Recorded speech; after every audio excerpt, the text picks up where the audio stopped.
The day is finally here, and I actually almost missed it. I bought tickets for what I thought was tonight's screening of August 17th for the Teenage Mutant Ninja Turtles, the original movie from 1990. But I got an email this morning saying, how'd you enjoy the movie? Turned out I actually bought tickets for August 16th. I was actually working, so I couldn't go. Luckily, there were still plenty of seats available for tonight's screening, so we're still going. But I just wanted to share with you my love for the Turtles, and we're going to talk about our experience tonight going to this Fathom event. We paid for it out of our own pockets. We're not invited guests or anything. We're just going to share our love and what we hope happens, and if we still have that same luster from when we were kids and we saw that movie in theaters for the first time. But as you can see, I absolutely love the Ninja Turtles. It is a vital part of my childhood. It is a crucial part of help mold me into the person I am today. And I love everything from the original comic book, but I make no secret, my introduction to the Turtles was through the animated series. But because of the animated series, I fell in love with the toys, I fell in love with the characters, and that movie, dollar for dollar, I think is still the best comic book adaptation and movie ever produced. And that's including all the new Marvel and DC stuff that's out now. Although, I guess hot take, I was a big fan of the Hellboy Crooked Man movie, but that's neither here nor there. Right now we're talking about the Ninja Turtles. And I decided for this show I'm going to do something I don't normally do. I'm going to get dressed in the spirit of the Turtles. Let me show you. I guess this was expected. Some of my age, we kind of live in our graphic tees from all the stuff and nostalgia from our youth.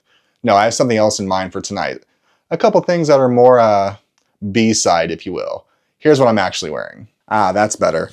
This is the Roosevelt's Ninja Turtles sheet shirt.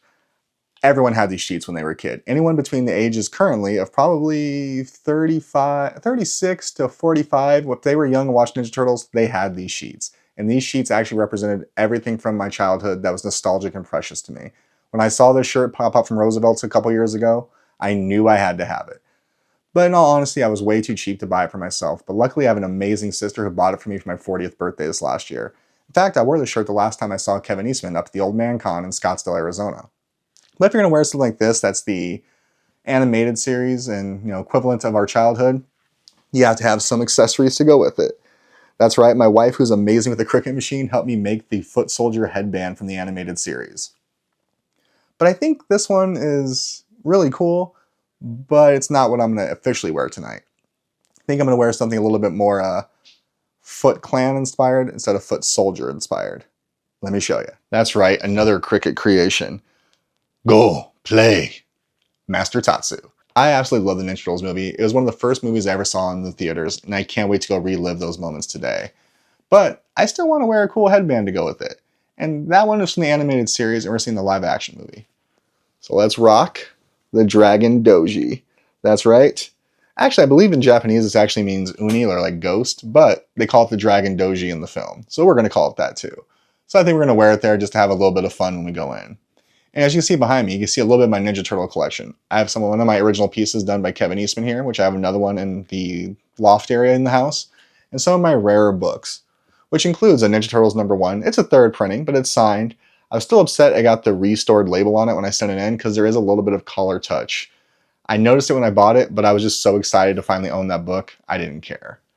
Then we also got Ninja Turtles 2, but that's a second printing. Then we have Ninja Turtles 3, which is a first printing in a 9.8, so a nearly perfect book. And one of the pride and joys of my collection, my Raphael #1. Not the rarest book in the world, but this one's not only signed by Kevin Eastman, it's also signed by Peter Laird, which is not something you see quite often. So I'm very proud to have that in my collection. Then over here, we have Turtle Mania #1. And I picked up this one at Old Man Con as well. An insert that you only got by joining the Ninja Turtles fan club back in 1988. I had never seen it before until then. And we also can finish it off here with Ninja Turtles #1 from the IDW run. As you can tell, I'm a big Raphael fan. And then Last Ronin #1, and my original Turtles book I got signed by Kevin Eastman, Turtles #1, but it's the fourth printing. Those are some of the books in my collection. But again, I collect all things Turtles. Heck, even some of their spoof stuff, like this one here, the Adolescent Radioactive Black Belt Hamsters. And if memory serves, I used to love the episode of Tiny Toon Adventures where I believe it was the Juvenile Radioactive Slugs or something along those lines. But I love all things Turtles. I think everything they did, just the fact they were a culmination of two guys' dreams who just loved comics, and they made it for the pure joy and passion of it. Thank you, Kevin. Thank you, Peter, for making that. And Kevin, I can't wait to see you at the Tucson Con here pretty soon. Hopefully I can make some time. I got a couple more books to get signed. But until then, let's go see the Ninja Turtles movie.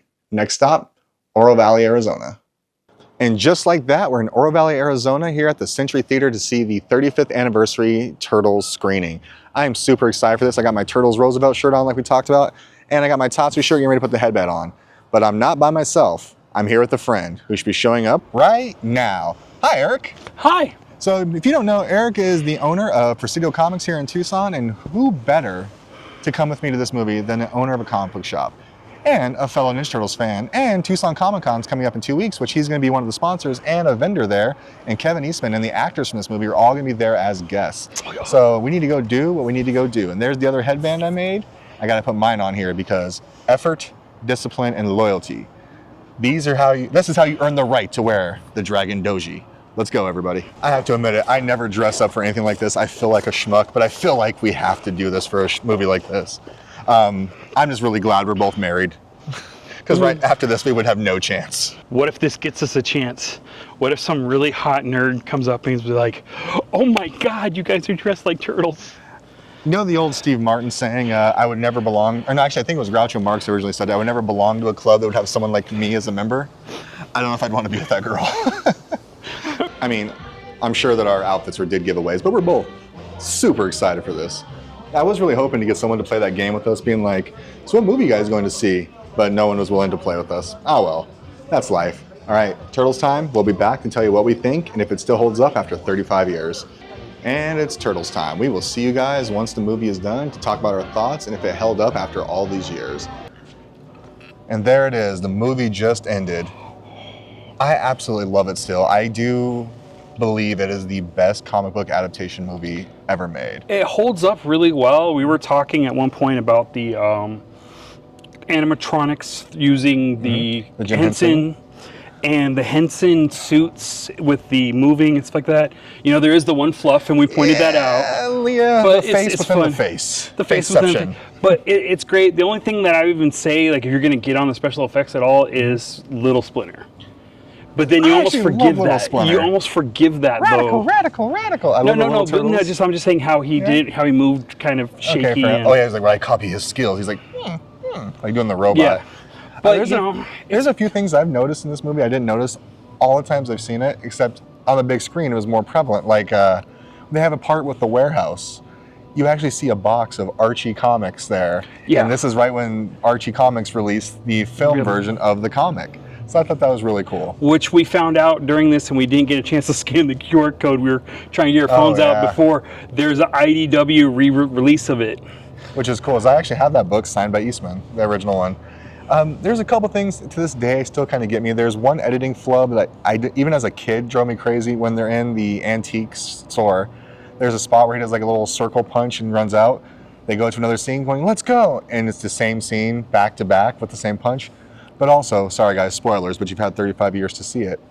At the end, when Shredder falls from the building and into the back of the garbage truck, does nobody care that Casey Jones murdered someone? Like Chief Stearns is like, yeah, he was a bad guy, you know. Does it in front of everybody, but there was also an editing error that I caught towards the end, where Shredder's mask's off center, and a far shot, and then when they do a close up, it's back to center, and I was just like, cut that. And here's the thing, and I don't know if it's because the age I was when I first saw this movie. When Shredder removes his mask to reveal he is a Rukusaki, that still gave me the shivers when I watched it. That was my equivalent of Luke, I am your father.